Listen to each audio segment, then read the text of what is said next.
Each of us has our own unique background and story of how we became a part of Chiefs Kingdom.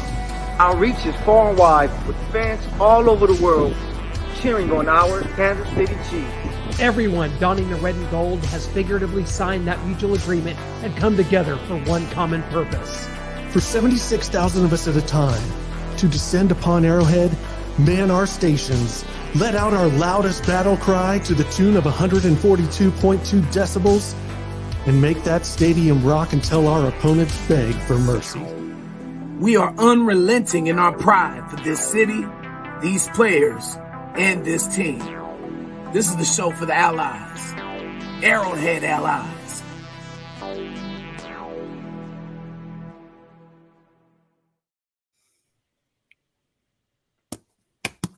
Gentlemen, good things happen when you get to sit back with the bye in the first round and watch the super wild card playoffs unfold. Actually, while we're at it, I'm ready to scrap that term, super wild card round. I don't like it. I'm ready to get out of that.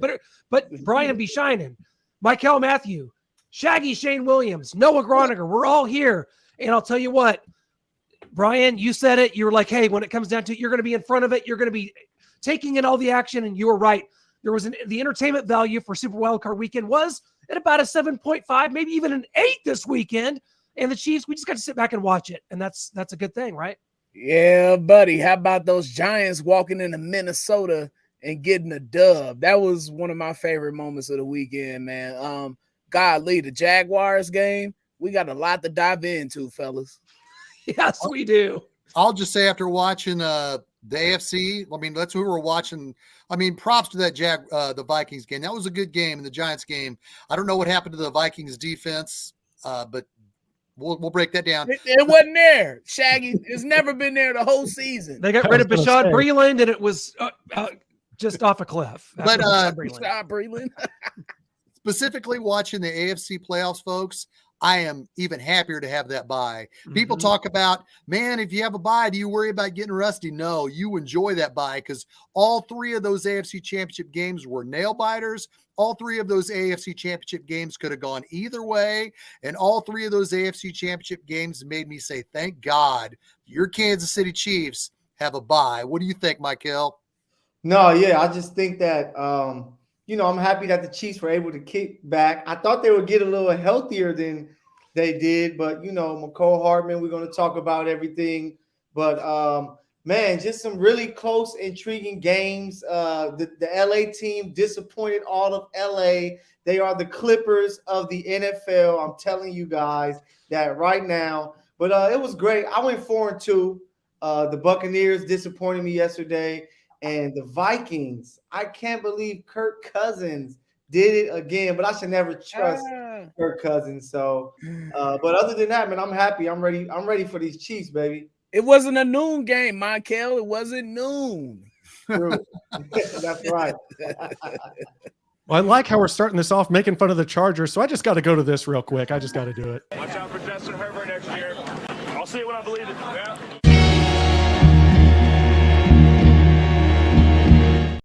Here, I mean, 27-0, and then 27-7 at halftime.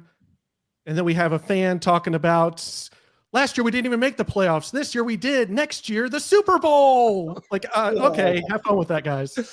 Hey, not to be joking at all, but you know what? They really missed Mike Williams.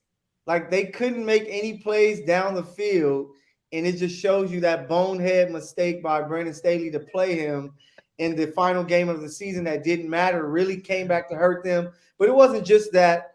They gave up 31 points in 31 minutes. You're a defensive coach. You can't let that happen. And now I'm happy because we can put an end. All of this Herbert comparing to Mahomes and all this can stop right now, and we can move on knowing that he needs to get better. The Chargers need to get better. And, hey, they're going to be watching just like the rest of us this weekend. Michael, how dare you disrespect the 2023 preseason pick for the AFC West? How dare you? It's in your own city, nonetheless. The Los Angeles Chargers, here's the deal, guys. It's not humanly possible to throw 4 interceptions in the first half of an NFL playoff game. It's not possible. It's also not possible to overcome it And the Jaguars are able to do that. You want to talk about the energy and the emotions that you have to expend to do that, to complete that comeback. And I think, and we're going to get into a lot more of this later, but this bodes well for the Chiefs, what the Jaguars had to go through, hard-fought games. And Shane, you alluded to it earlier too. Not only that, but the Bengals and the Bills, both with some physical battles there. So, Brian, does this bode well for the Chiefs? What happened with the Jaguars? Well, they got what I like to call momentum.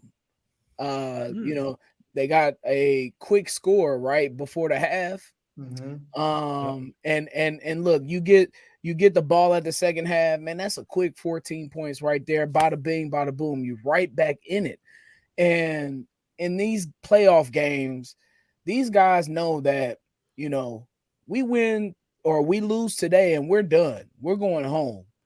And so guys are really laying it out on the line. That's why going to a playoff game is such a treat, because you really get to see athletes at their peak performance, and they're really locked and lasered in. And so when you're down 27-0, we saw this with the Chiefs in 2019 on the way to the Super Bowl run. You really just got to stay positive, and you got to really lock in, man. You really do. It's a mindset, and it's also a team. Everybody on the team has to be on the court with this thing. And the Jaguars did that. And Doug Peterson, man, he is a hell of a coach. Hell of a coach. Somebody's side chick is blowing him up. Look at that. Y'all better calm it down. I mean, What's going on in LA? What's going on out there in LA, Mr. Popular?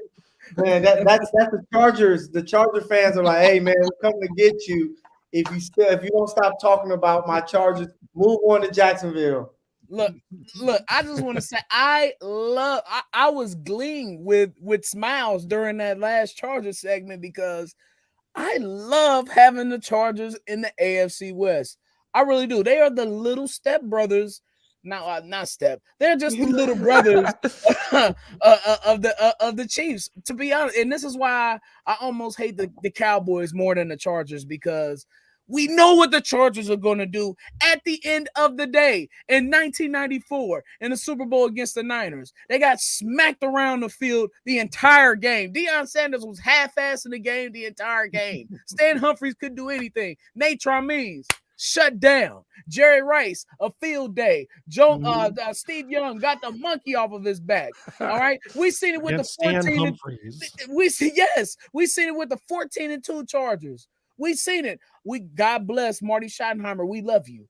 But you and the Chargers together, we knew that wasn't going to end well. All right. We seen it with the 2007 Chargers when they went to New England and got smoked in the AFC Championship game. We see it every single year. And the most beautiful thing, the second most beautiful thing about the Chargers being the AFC West, number one, we get to see those beautiful uniforms all the time, and we get to play at SoFi.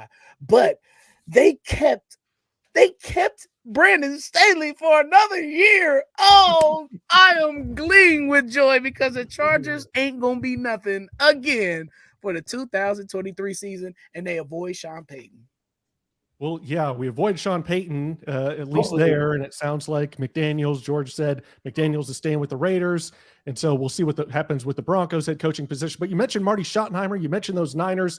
Mike McCarthy came out, says Marty Schottenheimer addressed the Chiefs in 93, 94, talked about how the NFL was structured back then, says you had two teams in Dallas and San Francisco, called them elite, said there was a group below that of 10 to 12 teams, and that's where Kansas City was.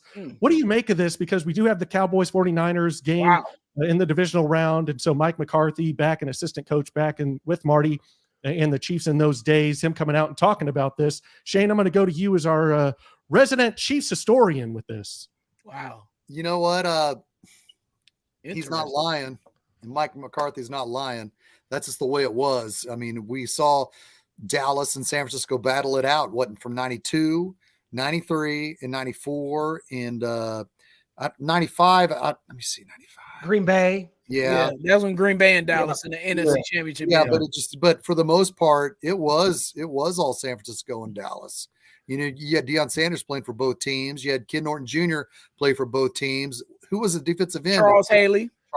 Thank you. 5 Super Bowls. Right on cue. So we saw so many of those players going both playing both teams, the premier athletes, the premier free agents, the premier Hall of Famers were doing all they could to go wherever they were wanted. And the 49ers and the Cowboys have a lot of history, not only with the massive hold that they had on the NFL for the first 5 years of the 1990s, but going back to the 81 championship, the catch, as well as the playoff game in San Francisco in 1972. So there's a lot of history there. And Mike McCarthy isn't lying. You know, he was our QB coach. He saw it was unfair to Kansas City, but we were turning things around at that time. And we needed Joe Montana to play one more year. So the AFC, Buffalo goes to 4 straight Super Bowls. I guess the AFC and obviously in that era just wasn't able to get it done. But I want to bring up something here that Michael mentioned here just a few minutes ago. So I'm going to send it to you on this one. McCole Hardman is out again. Chiefs head coach Andy Reid said that McCole Hardman is the only member of the team who did not practice Tuesday. Reid said that Hardman has begun pushing it hard, but his issue has not been responding well. The issue's not been responding well. Guys, Michael, he last played November 6th against the Tennessee Titans. What is going on here? I have no idea. I don't think anybody have any idea other than the Chiefs. It went from one type of injury to now you see pelvic injury. Like they haven't really given us much at all on what exactly happened to him. I don't think it was an injury that occurred in the game. So I'm just kind of lost for words. We were all expecting we get this bye. We get an extra week for McCole. He's going to be ready to go. Him and Kadarius Toney is going to be a crazy duo. Then we get to Tuesday before Saturday's game, and there's no McCole Hardman. So I don't know if we're going to ever find out what's really going on, kind of like with Eric Berry.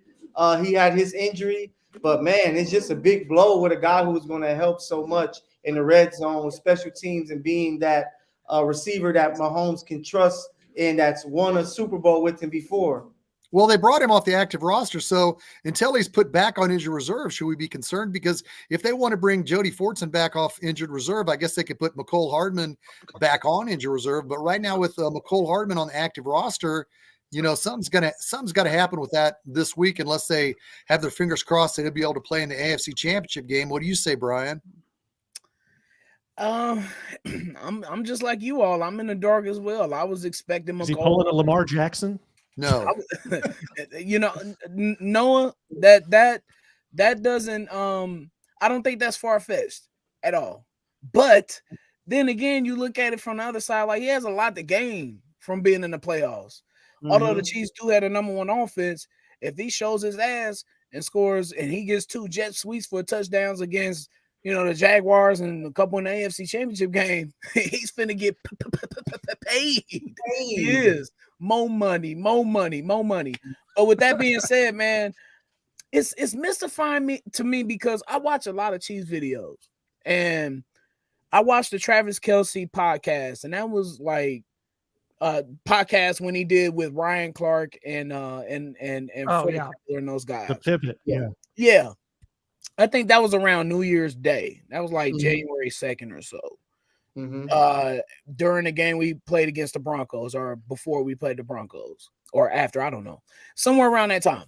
And he was up and he was with Travis Kelce and he was walking around, and you see McCole Hardman on the sideline, you see the chain, and you see him on the sideline. He's not running or anything, but he's there though. Yeah.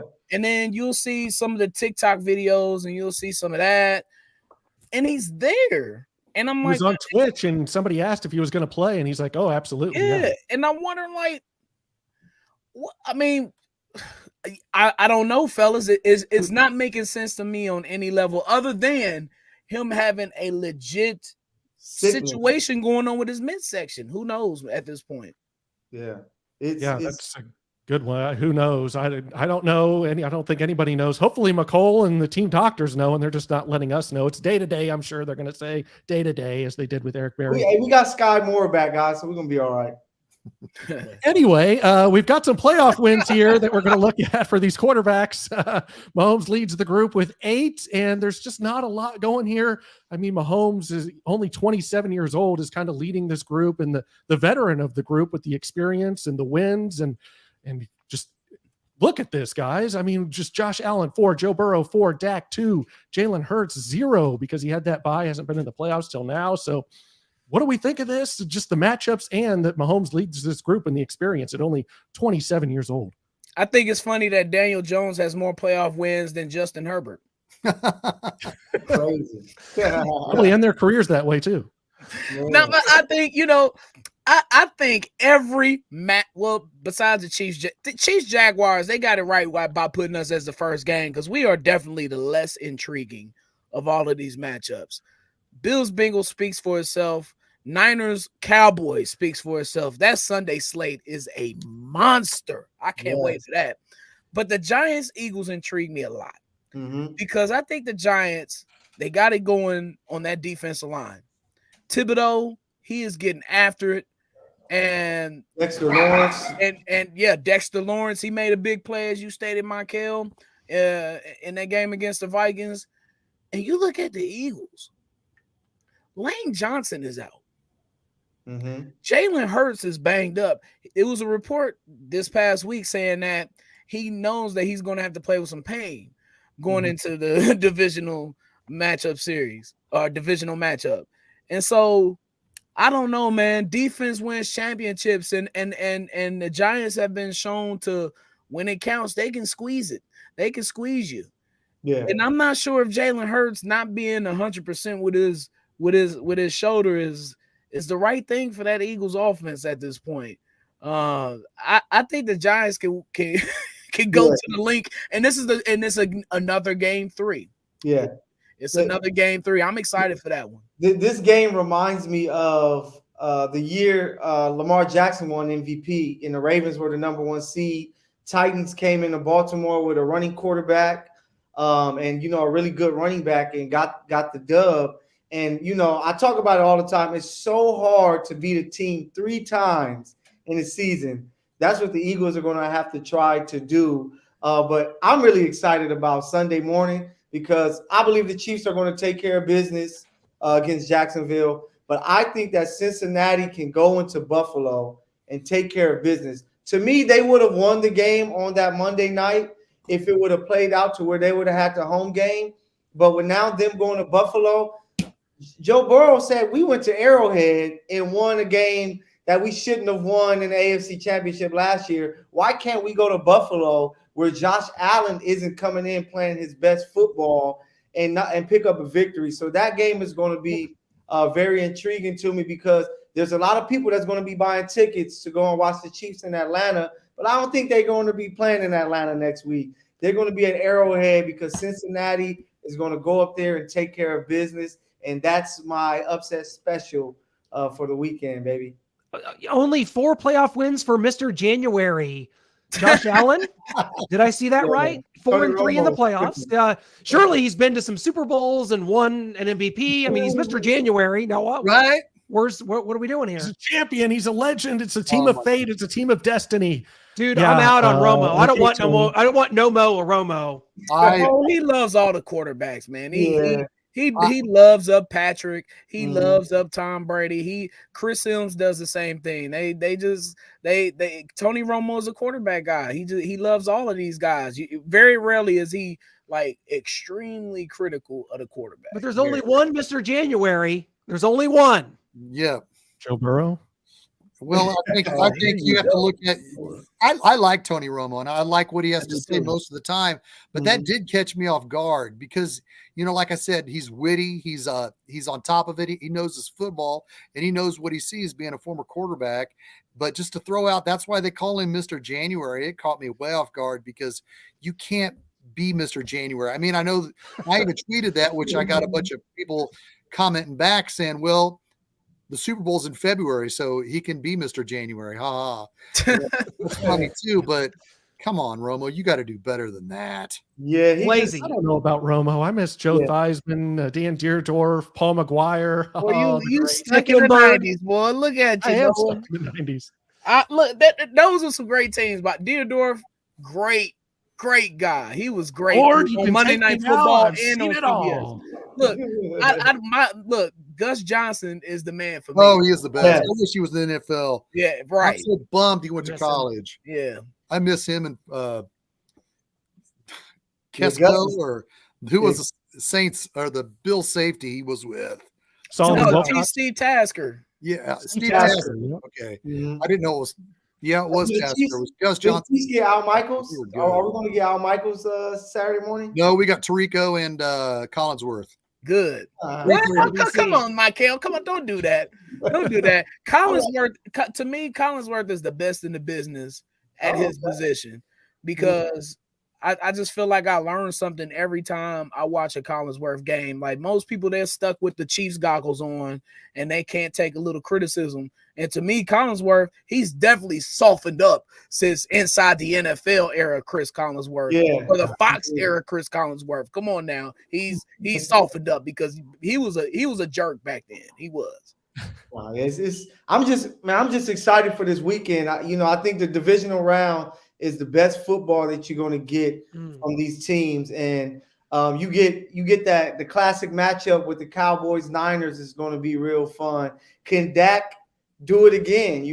So many people on Twitter argue with me about my takes on Dak, and they feel that Dak is a top 7 quarterback already blows my mind. But I'm like, he has a chance to show something if he can pick up this win down, in the Bay Area. Yeah. But it's going to be some really good football. I can't wait. There's going to be at least one upset. So I'm really praying and hoping it's not in Kansas City, but I don't think it will be. And we might get a snow game out there. So it is going to be some great football, baby. I'm ready. Now that you bring it up, Michael, you talked about go ahead, Clint. So sorry. I was just gonna say, guys, you talk about the Jags. I just want to get your guys' level of danger for this because we looked at what happens when you have to tangle with divisional foes. We saw it all this past Super Wildcard weekend. We're going to see it again coming up. The Chiefs avoid that. The Jaguars come in. The Chiefs had a 20-0 lead against Jacksonville back in November when the Chiefs won that game, knocking the Jags to 4-8 on the season. Doug Peterson said, we'll be in the playoffs, and they are. Here they are. What's your danger level for this game on a scale of 1 to 10 right now? It should always be 10. It should always be 10. I hate that answer. I know it means I have to be anxious and okay, that's it. That's way it's the playoff. You're not anxious. Because we've seen it when the Chiefs played the Broncos. We've seen it when the Chiefs played the Titans when they started a rookie quarterback. There's always that. Okay, the Chiefs are going to come out and stomp them. They're at home. They're going to stomp them. It's prime time, and the other team's kind of hanging around. I don't think it'll be that way. I think, in my opinion, the Chiefs will be up by 3 points with about 10 minutes left in the game, and then they'll put up another 10 points or another 14 points to cover the spread. But if the Chiefs don't go in there with the mentality of this is the end of the season if we don't win, then they could lose. They have to go in there and dominate and know that they're the bigger dog. They're the bigger team. They're the number 1 team in the AFC for a reason. They got to go in there and show their playoff experience and don't underestimate them. And I think that's what we'll get from Andy Reid, especially going up against his best buddy and Doug Peterson. So I think you have to go in there and make it a 10. You can't. You can't ever make it at a comfort level because how do you think the Buffalo Bills felt going up against a 3rd-string quarterback forced into a starting duty? How do you think the Bengals felt going up against Tyler Huntley?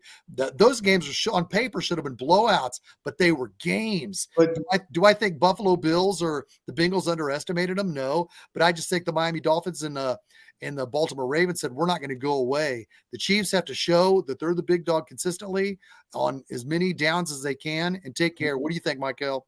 I think that the major difference with this game and those other 2 you mentioned, those were divisional games. So those are teams that saw each other twice. Those are teams that you build, like the Dolphins are built to, hey, we have to beat Buffalo first before we can do anything. The Ravens are like, all right, the Bengals are the defending AFC North champions. We have to beat them first before we do anything. That's why they can play so, much of a close game. But for me, I'm going to give it a 7 out of 10. Is that good, Clint? 7 out of 10? 7 out of 10 is good, because, to me, if you're saying the Jaguars are a 10, what would the Bills coming in this week be? What would the Bengals be? I mean, you got to start somewhere. I don't think it's just a 10 no matter who the opponent is. So the reason why I say 7 out of 10 and not 10 out of 10 is because the Chiefs, we had 3 turnovers. They had the onside kick against us the first time we saw them. we played a bad game and we still were able to win 27-17. So I think that the Chiefs are going to go in more focused, looking for all of the trick plays, everything that they need to, because they saw them and everything went so bad and they still took advantage of it, that I don't think you're going to see the turnovers. You had a fumble by Pacheco in the red zone. Pat threw a bad interception. Cisco knocked out Juju. It was a lot of things that went bad in that game. Get that game. The Chiefs won. That's right. So that's why I think that the Chiefs are going to be well prepared, knowing that, hey, we already saw how close this game could be if we make these mistakes. Let's come out here and do our job and be ready for whatever type of tricks that they have going for us and take care of business. So I'd say 7 out of 10. I'm with We Shaq. got a couple questions here in the chat. Do you guys know if Lucas Niang is going to play? I don't think he's ever going to play. Frizzell Jenkins will play more than Lucas Niang will have played. He's been on special teams, and whenever the Chiefs get a big lead, he plays. It's just Wiley is actually doing a solid job. Can't beat out Wiley. You're gone, man. Look, man, it is a 10. It's not a 10. It can't be a 10 because there has to be. We have to set a curve, okay? If the Jacksonville Jaguars is 12, yeah, playoffs. I'm saying the danger level of the team coming here. What's the danger level? Okay, so on a scale of 1 to 10, the danger of this team beating the Chiefs. If it's a 10, all right, then you know what? I was going with what intensity the Chiefs should bring. That's what. No. Yeah, that's a 10 all day. All right. Of course, the Chiefs won't bring a 10. Say, true. Now that I think about it like that, thank you for pointing that out, Clint. I'll give it a 6. I'll give it a 6. Good with that. I think the Jaguars are very feisty. I do. They're young, but they're dumb though. And I think Doug Peterson, I was going to say an inappropriate term. I think he put too much on tape. I think he did. The first game, let's look back at it. First play of the game, onside kick. Mm-hmm. They get it. They do a 3-and-out, but then Pacheco goes and turns the ball over on the ensuing drive in the red zone. All right. Let's see. You talk about the hits with Andre Cisco. There was one to Juju. There was also another later in the game to MVS. Yes. Mm-hmm. And so I think with those two things, with what the Chiefs saw on tape, and we already know how Doug Peterson comes lock and loaded. He did the damn Philly special in the damn Super Bowl. Mm-hmm. So I think all hands are going to be on deck. All eyes are going to be peeled because they've already shown what they have. And so I think with that being said, Andy Reid and company, like, this is a disciple of Andy Reid. Mm-hmm. He's I don't want to say a carbon copy, but Andy Reid knows his opponent very, very well. And with the young guys on the Jaguars defense, as long as the Chiefs offensive line holds up, I can see the Chiefs taming this 6 that I have from these dangerous Jaguars. And you've ever seen the movie Multiplicity with Michael Keaton? The copy or the clone is never as good as the original. So we got the original and Andy Reid. We're good. And the last thing I'll say on this, to reinforce my 10 on 10, I've seen the Chiefs with Andy Reid blow 2 21-3 home playoff games with both Alex Smith and Patrick Mahomes. So it's always going to be a 10 for me. Go ahead, Noah. We just got a couple questions here. Should we re-sign Juju? I think yes. It depends on, are we trading? Are we getting DeAndre Hopkins in this building? Hopefully so. What do we see out of Kadarius Toney in the rest of the playoffs and Sky Moore? Do we get rid of MVS? There's a lot of questions that I know Shane doesn't want to talk about till March, but I did go through those real quick for you there. Go ahead. I mean, if you want to answer, that's fine. Yeah, I don't want to talk about. I want to be talking about week by week as we get ready for this Super Bowl run, because our guys need to be ready to go. I think they will be. And looking at everybody else that's left in this bracket, the Chiefs truly have a chance to go and get another Super Bowl. So with Patrick Mahomes and Andy Reid, you have to make it happen. This is how you become a Tom Brady and you win 7 Super Bowls, is because whenever the opportunity is there, you take it. This is what Mahomes has to do. He has to come and bring his A game. Spags has to have that defense ready to where no matter who shows up, You know, no matter who they bring out there on the field, we should get a 20 out of 10 from the Chiefs because you have home field advantage. And last year you let us down. You didn't take care of business being up 21-3. Now you have to make it happen, especially if you have a chance to face a Jalen Hurts, Brock Purdy in the Super Bowl, these young quarterbacks where you're going to be you should be the favorite. Man, it's that time for Mahomes to really make this run and get these Super Bowls together, baby. You didn't expect that Daniel Jones versus Mahomes Super Bowl, did you, Mike? Nah, not at all. I'll take it as long as we get credit for the win, which I'm not sure many pundits will give us. But got a question here, or really a comment, a shot at me, which is fine. Noah, is your boy Tyreek homesick this week? Right, facts. Yeah, let's answer that. Address Skylar that. Thompson out there. I mean, what are you talking that all year long? Yeah, let's get to it. All year long, you and Clint, Skylar Thompson, both of you have been talking about. Oh, Tyree. I'll still do it. He had 1,700 yards receiving. 1,700 yards. Okay, pretty good year. I tell you what, you, Noah, Tyreek, you go warm up some popcorn in your microwave or on the stove, however you do it. I'm a picky eater. I don't like popcorn, but get your Diet Coke with some ice in it and watch the Kansas City Chiefs because you won't be on the field. Hey, well, I'll say this. Hey, Clint, Noah, when you guys are on Radio Row, are we going to have Arrowhead Allies where you guys are in Arizona? That's a good question. We should. Kind of depends on, if the Chiefs are in the Super Bowl or not would be one thing, would be one factor. Well, if you guys are in Arizona on Radio Row, maybe you could get Tyreek Hill and we all could sit together and talk about it. I like that idea. We'll make that happen. We'll try to make that happen. The Dolphins were in that game. The Dolphins could have won that game, guys. And Tyreek, by the way, did not play well in that divisional or that super wild card game. Noah, that is true. Noah, I got to get your thoughts on this. We've talked about this, and it's a thing now, and I got to ask you. Travis Kelce, 12 touchdowns through 11 games. Concerned? 0 touchdowns through the final 6, and he's looking a little bit like Keith from the hit TV show Kingdom, available on Peacock right now. If you haven't watched Kingdom, going to need you to do that. One of the best shows you've never seen. Travis Kelce, we don't want him looking like Keith from Kingdom, but for the Chiefs Kingdoms to succeed and to get to a Super Bowl, Travis Kelce is probably going to have to score in this postseason, dog. Yeah, I mean, like you had there, the first 11 games, 12 touchdowns, then none in the remaining 6. I think that's kind of Mahomes just kind of feeling out the rest of the offense. Everyone's doubling Kelce, but they were all season long, and he still got 12 in the first 11 games. I think he's going to rely on him more in this postseason as his kind of safety blanket. And but they do need to get in a rhythm and get on the same page early in this first game against the Jags and get back to it. So hopefully we see a lot more touchdowns. We know Kelce gets bored and that he's not dialed into a lot of this. He said it himself. Heck, he was in the Super Bowl against the Bucs and said, "Oh, there wasn't a full crowd. We just didn't even think that was even like a real Super Bowl." And so we just really. Yeah. There's an easy answer for where his touchdowns went. His name is Jerick McKinnon. Yep.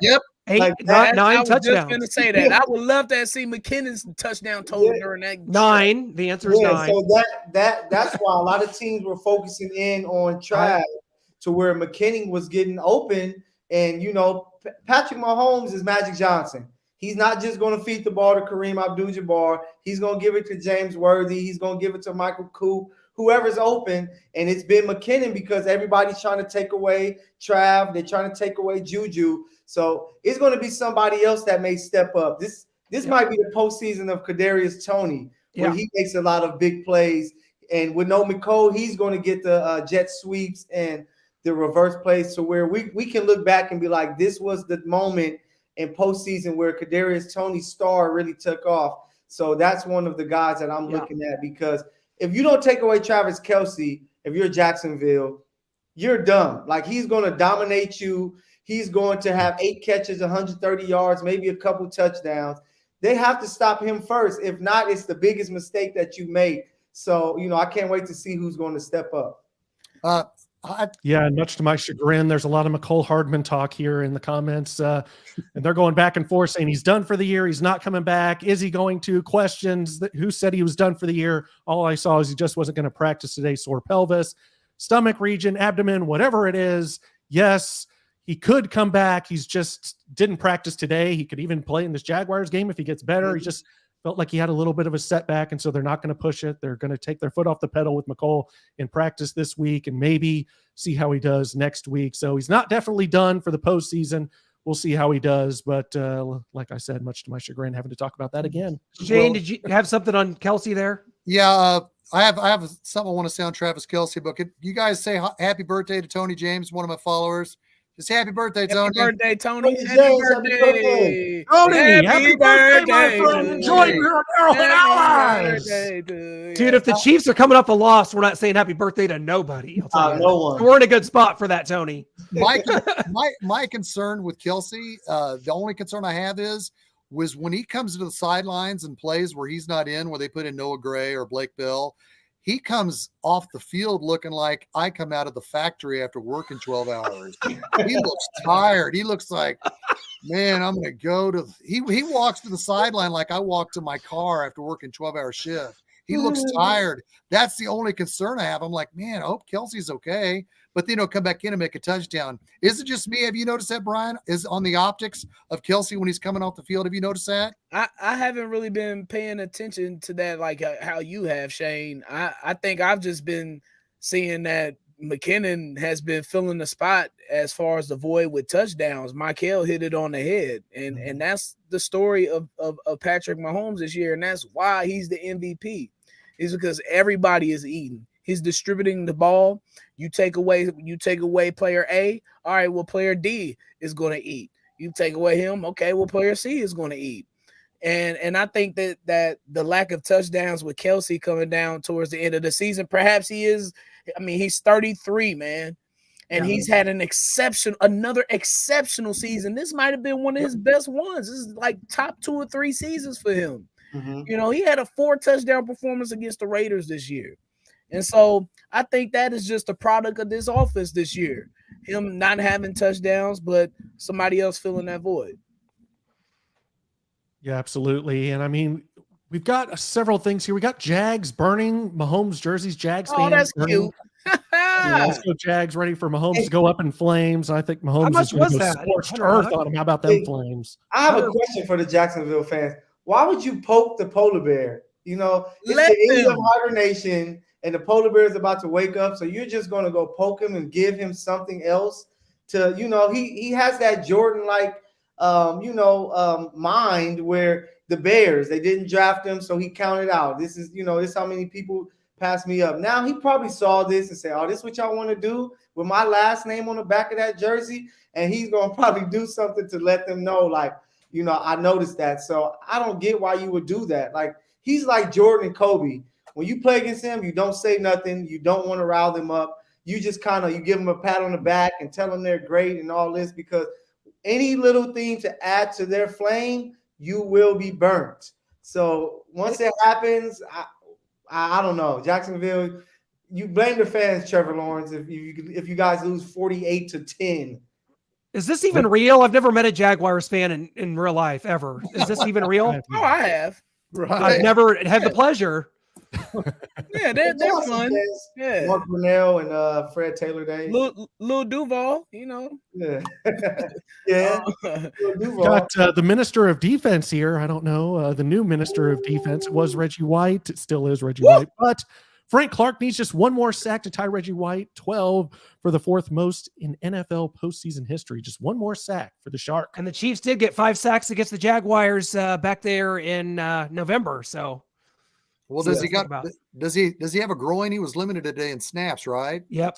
Yeah, limited in practice. The only person that didn't practice is, again, McCall Hardman, for you, those of you in the comments still talking about the man, the myth, the legend that is number 17. Wow. I almost wonder if I'm not looking past Jacksonville. As you know, I put it the 10 and 10 as danger zone, but I almost think about holding Frank Clark back and to play against Cincinnati or Buffalo, you know, because if there's any question with his groin, you know, what do you think, Michael?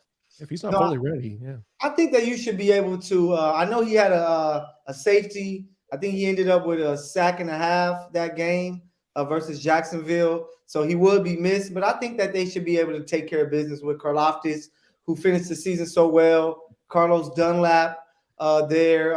Chris Jones moving all over the defensive line. I think they should still be able to take care of business.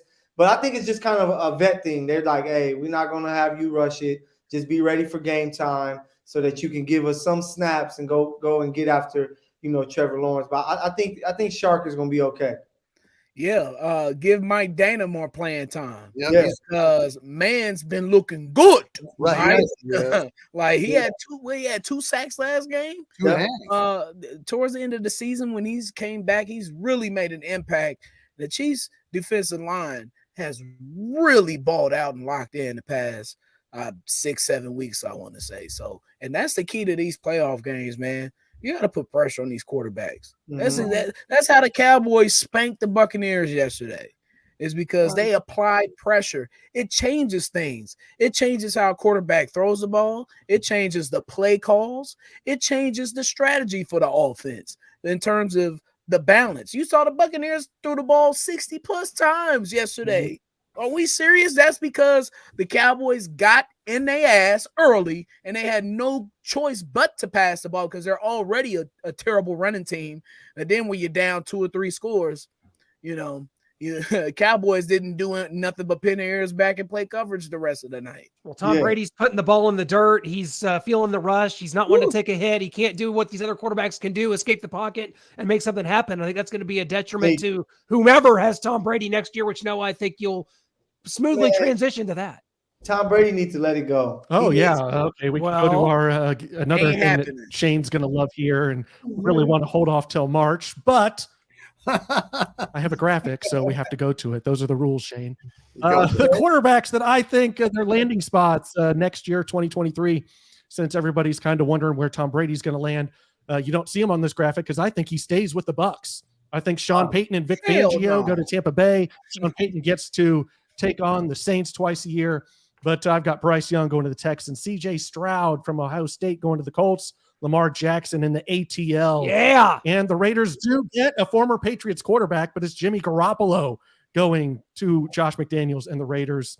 Will Levis to the Panthers. The Jets miss out. They still are talking about, hey, we kind of like Zach Wilson. We're going to see how this thing goes. I think they miss out on a real quarterback and have to go with Gardner Minshew. And we got Zach Wilson. They're going to kind of have a quarterback battle here. Hendon Hooker from Tennessee goes to the Commanders. The Ravens fill their spot with Florida Gators quarterback Anthony Richardson, kind of a dual threat like a Lamar Jackson. And then Derek Carr reunites with Dennis Allen, the coach that was with the Raiders when he was drafted to the Raiders, and he goes to New Orleans. Ooh. That might be a nice pickup. That's in depth. That is quite. I can see Derek Carr going to the Jets. I wrestled with that back and forth, but I didn't know if he wanted to handle that media. He cries a lot. It's Colts, man. Colts all the way. I really think. Oh, I can see Colts too, but I really. People are saying Brady to Vegas. I don't know, man. I could just see him in Frisco. I can see them moving on from Trey Lance, trading him to somebody, maybe, Washington or, Atlanta or I don't know. But then, got 2 young quarterbacks they like. I don't see him going to the young, you got Brock the old Purdy guy for a couple years. What is Brock Purdy doing? Okay, he's facilitating the offense. We talking about Mr. Irrelevant as opposed to Tom Brady. Brian, he brings you something that Tom Brady can't do. He can move, I get it. Yeah, I get it. He can move, but man, I don't know, dog. I just feel it. I could be wrong. I could, but I feel Tom Brady. I don't think the Shanahans want to give all the credit to Tom Brady either. They're genius offensive minds. They want the credit if they win the Super Bowl. I think kind of like LaFleur in Green Bay, where he wouldn't mind if Aaron Rodgers leave because he's like, I want to be in full control and have my guy play the way I want him to play. I think Shanahan likes that with San Francisco. That's switch up their offense to make it a Tom Brady offense. Yeah. That's why he was so big on Trey Lance, because he's like, okay, I got this guy that I can mold him the way I want him to be. He's going to listen to me. His ego will never outgrow me because I'm the guy that helped create that. That's why I think we're so blessed as Chief fans is that Mahomes didn't come in as his first overall pick. I'm already the guy.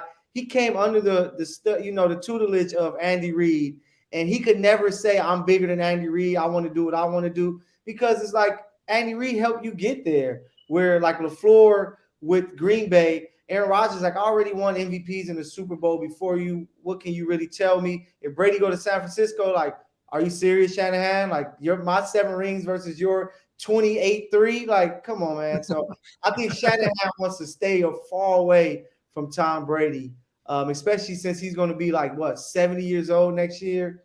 Nah. That's now that I think about it a little deeper, if you add in like I didn't think about the figure, like the salary cap and all of that. Like Brock Purdy, you got him on a rookie contract and on a very, very, very inexpensive rookie contract. Now that I think about that a little more, I think you might be convincing me otherwise. Hey, Clint, what were you going to say, Clint? Well, Michael, earlier you were talking about the Bengals being your upset pick over the Bills this weekend on Sunday. And I am looking at that game, and I just have a lot of anxiety. I don't know who to root for. I don't know what I'm wanting out of this game. And I made a little list of my anxieties so you can share it with me, because I'm going back and forth. Do I root for the Bengals? If I do, there's a pro that we could possibly get that monkey off our back. Okay, we've lost to him 3 straight times. We'd finally get that off our back. Joe Burrow and the Bengals fans wouldn't have that over us.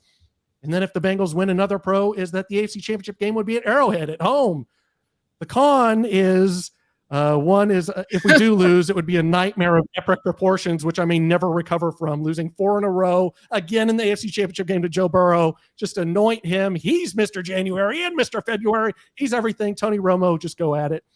And another con, the last one is I don't think we would win. So that might be the biggest con of all. And then if there's a Buffalo, the pro is I think we would win the game. So that's a heavy pro on that side. The cons are the AFC Championship games in Atlanta. Everyone's saying this one's for DeMar and he could possibly be at the game. How do you beat that? Him at the game? I don't know how you come out with that. And of course, Romo saying it's a team of destiny, a team of fate. Mr. January, we got Joe Burrow. He's a champion. He's a ledger. Josh Allen, he's a champion. He's a legend. Who do I root for? Who are you guys rooting for? Help me with my anxiety. It's like you won Bengals with 2 pros and you only got 1 pro for Buffalo. But losing to the Bengals. It's a strong pro. I think we'd win the game and go to the Super Bowl. So you see my dilemma. And you got to focus on the Jaguars and let the chips fall where they may with Cincinnati and Buffalo. Because we have Yeah, we have no control over that game. And I mean, personally, why not Cincinnati again? Let's take another crack at it. That's where I'm at. I'm like 50.1% to the Bengals. Let's go back to that game quick, fast. The Chiefs were up 7 when Kelce caught that ball in front. And we were on our way to score again. The Bengals could not stop the Chiefs. They couldn't at that point. The Chiefs were rolling. And so the things turned around at Cincinnati. I think the Chiefs learned their lesson last year in that AFC Championship game. Because I do think there was a slight, it's the Bengals. Ha, ha, ha, ha, ha. We're going to roll. And I think it was slight prestige. And so give me Cincinnati.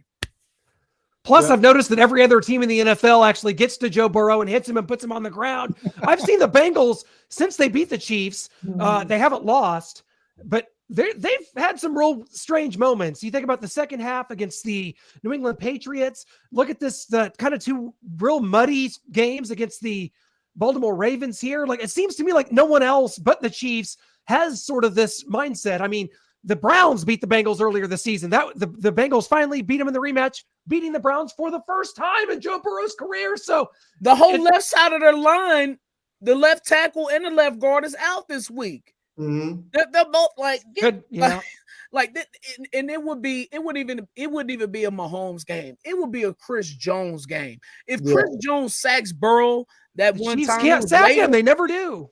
Exactly. I think that's why I think it will be a Chris Jones game, because I think he has something to prove, because he knows that I'm not single-handedly blaming Chris Jones, but if he makes that sack on that 3rd and long and Burrow doesn't slither out of that play, I can't pinpoint the time. I know it was later in the game in the 4th quarter against the Bengals when the Chiefs really needed a stop. 11 minutes. And I think Chris Jones will be chomping at the bit for the Bengals.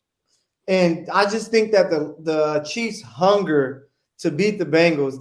You got Joe Mixon saying that they're the big dogs of the AFC, and Chris Jones in that front 4, he's going to be reminding them, hey, we should have beat these guys. We kept letting him get away. We need to come and dominate. It's on us to win this game to where I think the Chiefs will be so amped up at Arrowhead once again. They can't beat us 4 straight, right? Like, can they? I'm with you all. I'm with everyone that I want the Bengals unless we lose. Then I will rue the day that I wanted the Bengals a 4th time and my mental health will be in serious decline. But Buffalo is going to be tough too because it's no matter who the Chiefs face, you're going to have to face a quarterback that's hard to take down. With Buffalo, there's no Von Miller. So you have to see, their defense has their moments where they don't look as great than their moments that they do shine.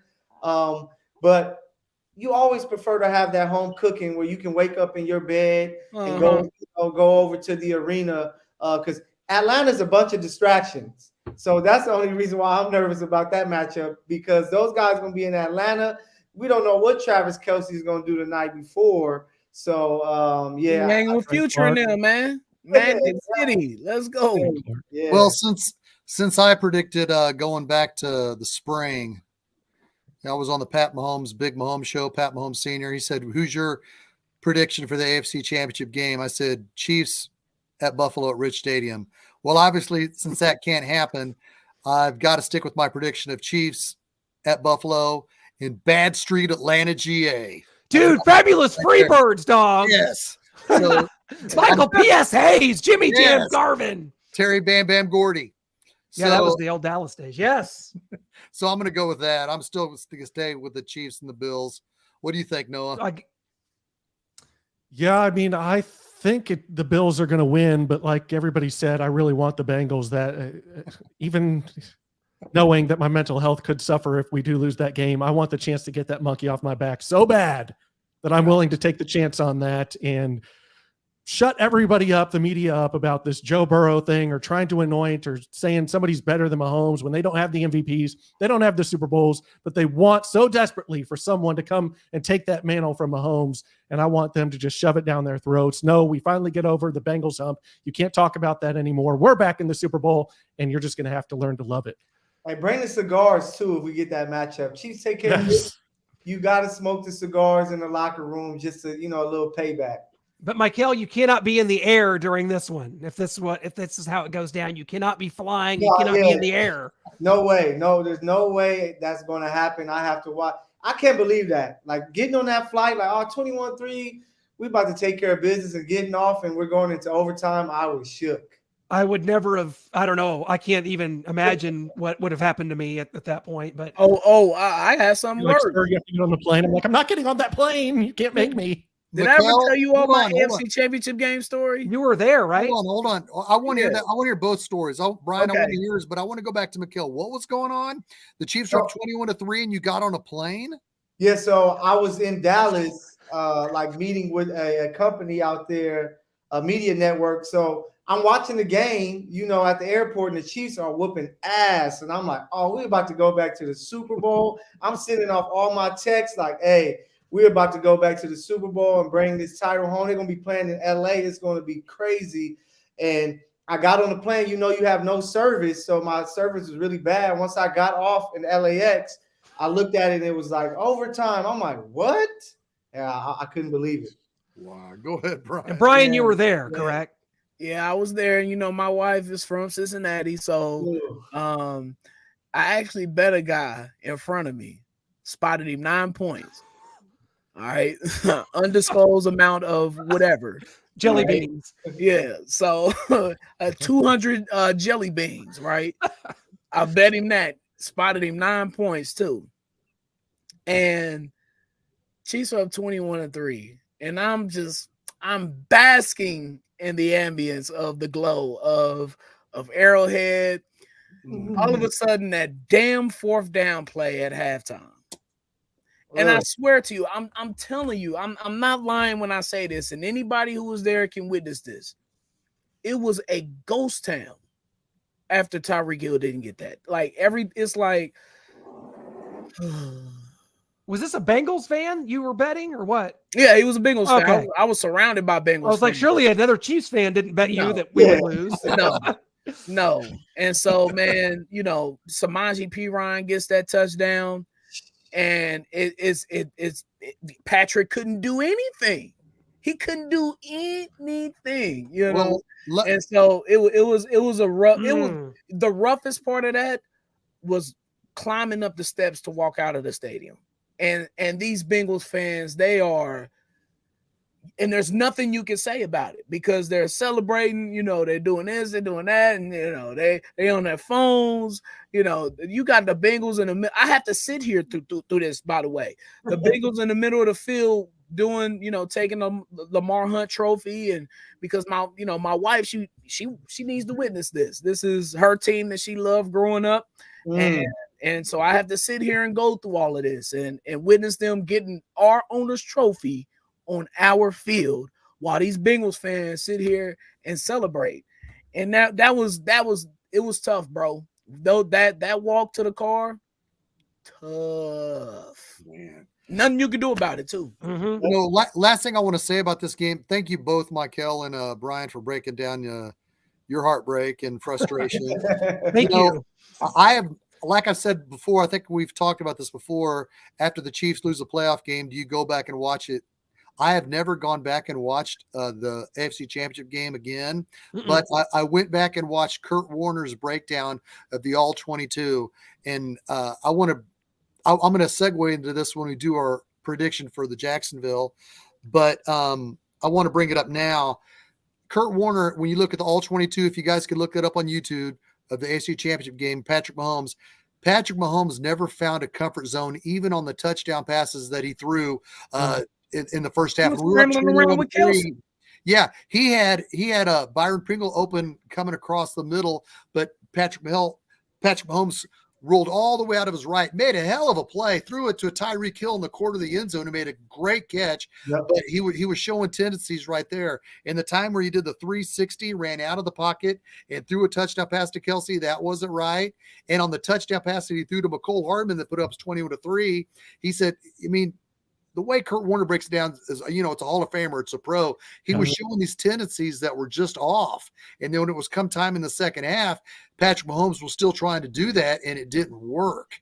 So I hope that Patrick Mahomes and I believe he will, because he is the man, took a good hard look of where he fell short and why in the AFC Championship game last year, going into not only Jacksonville, but the next week in Atlanta or at home against the Bengals. So that is paramount. I mean, if I tell not only you, my Arrowhead allies, to watch the Kurt Warner's All-22, I tell all Chiefs diehards to look at that because it was important. You could see, even though Patrick Mahomes was having this great success, he wasn't comfortable in the pocket for all 5 quarters of that football game. And that's something that I hope he's learned from that game. What do you think, Clint?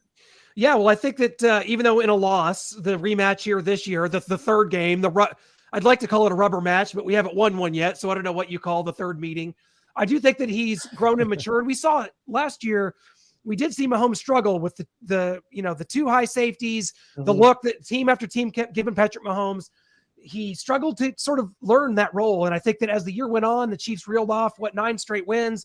And I think that he kind of got there, but we've talked about the discombobulation of maybe some miscommunication with Eric Bieniemy. It's been talked about. We've gone through that. There was something not right about it. It's clear. And I think that was a good observation about the All-22. So, but I think that the tone and the tenor would change coming in here. Like Michael said, the level of hunger for that game, for knowing that like you just cannot lose a 4th game at home in the AFC Championship. You just can't do it.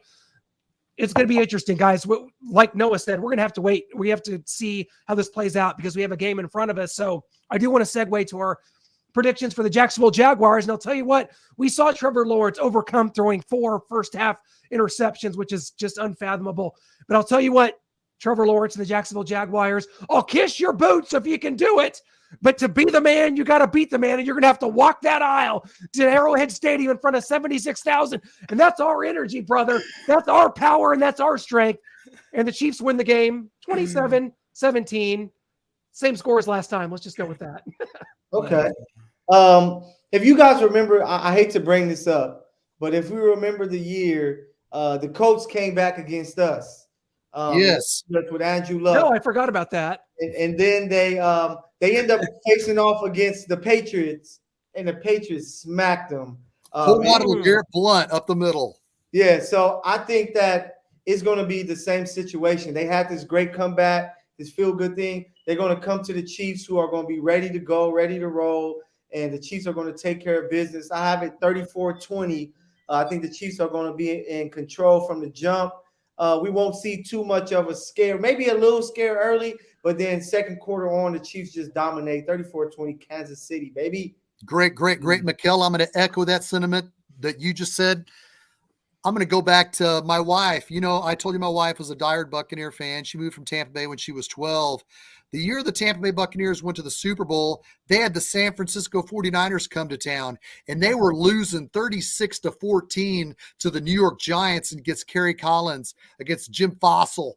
And the 49ers had this massive comeback, and they had a lot of momentum, and they ended up winning a miraculous game. You guys all remember that game? Yeah. Pass interference. Yes. The offensive pass interference. Yeah. Yes. On the field goal. When the 49ers won that game, me and my wife were like, wow, honey, the 49ers are coming down to Tampa with a lot of momentum, and the Buccaneers just put them in their space, said you're not on our level, and the Buccaneers, I think, won like 30-7. I think this game, it'll be with 10 minutes left. The Chiefs will be up 20-17, but they will score 2 late touchdowns and win 34-17. I'm sticking to it. Your Chiefs will be in Atlanta, Georgia against the Buffalo Bills the following week. What do you say, Brother Brian? Man, so Clint dug in his Ric Flair bag. I'm going to go ahead and dig in my 1997 heel Shawn Michaels bag. Oh, I can't wait. And let you know what's about to happen to these Jacksonville Jaguars. Because who has 7 straight AFC West championships? We do. We. All right. Who has a Super Bowl victory? We do. Who is the 2022 MVP? Well, who has it? We do. Okay. The Jaguars are nothing but support on Patrick Mahomes' pay-per-views. All right. Oh, the click runs this business. The click being that's my favorite Arrowhead Allies moment. That's my favorite moment of the year, right there. That was in Kansas City, by the way. That promo was in Kansas City. I was at that Monday Night Raw. Yeah, Monday Night Raw. Man. That was just a few weeks before the Montreal screw job, yes, of which there's no Carl Sheffers at Arrowhead Stadium this weekend, meaning there is no screw job on the horizon for the Chiefs. Noah can you hit us with one more wrestling reference to get this Chiefs to the AFC Championship game? Well, hold on. 23. I need a score. 23-31 Chiefs win. I can see 31-20. Okay. I can see Chris Jones making a big stop as the Jaguars are trying to drive around the 32-yard line of their own. Chris Jones makes a big 4th and 15 play. They turn the ball over. Patrick Mahomes gets in victory formation. I'm absolutely loving it. I mean, Mahomes is striving for number 2 here, as you see Joe Burrow, Josh Allen in his way. But before that, it's Trevor Lawrence in his way. And this man just came back after throwing 4 picks. They had 5 turnovers. They were down 27-0, and they come all the way back. They are riding high. But this is where they fall off, my friend, because I've got the Chiefs 31-20 in this, up 11. And I just think they take it home. I don't think there's any miracle here. I think, like I said before, we've got the original. The carbon copy is Doug Peterson, and the original is always better. Always stick with the original. And so I've got Andy Reid coming out on top against his protege, Doug Peterson. And so I have got this thing 31-20. Chiefs take it home. Yeah.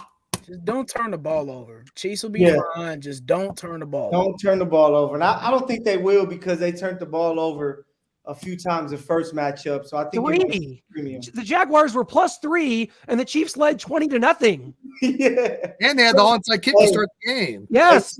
Two X factors, I will say, the rest of the way. On offense, it's going to be Andy Reid willingness to stick to the run game if it's working, which I think it will be with Pacheco. I think he's the X factor in this whole playoffs. And then I expect the front 4 to do what they do. Is going to be those safeties. If the safeties can finish the season how they did and carry that over to the playoffs, I think the Chiefs are going to be a tough team to deal with the rest of the way. Yeah, you got to watch out for those Jags receivers. Etienne out of the backfield, Evan Ingram at tight end / wide receiver. He's kind Zay of turning Jones, into Marvin Jones, Christian Kirk. Yep.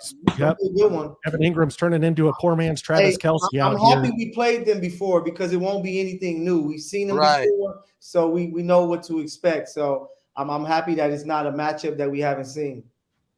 Well, guys, it's going to be a great one. Yeah, and we're not sure of the snow. I know it says there's a 40% chance of snow.